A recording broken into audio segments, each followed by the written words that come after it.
Gəlmişəm huzuruna, haqdan gələn möhtəşəm, əbədi liderimiz Heydər Əlizoğlu.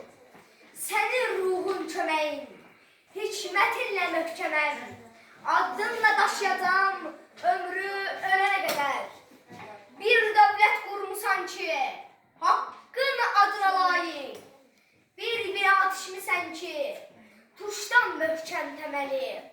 İlhamdır Şah Həsənin, bir sevgi böyütmüsən, hələ görməyib tarix. Minin sonra da bəlli olacaq çox səməri.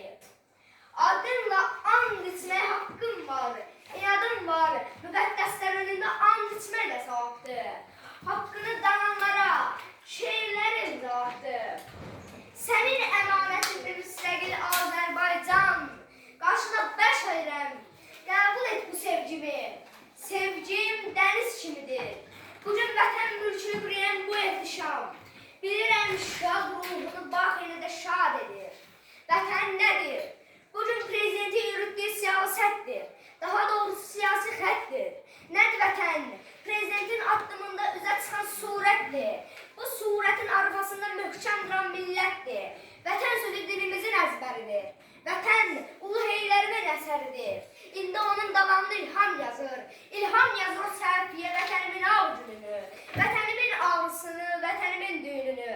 Yazır uzaq səfərləri, söhbət tutan səhnələri. Vətənimin qətiyyətli addımını yazır ilham. Bu yazmağa haqqı ona xalq veribdir. İnanıbdır millət ona, öz oğluna. Heydər kimi öndərimin sözlərinin davamına.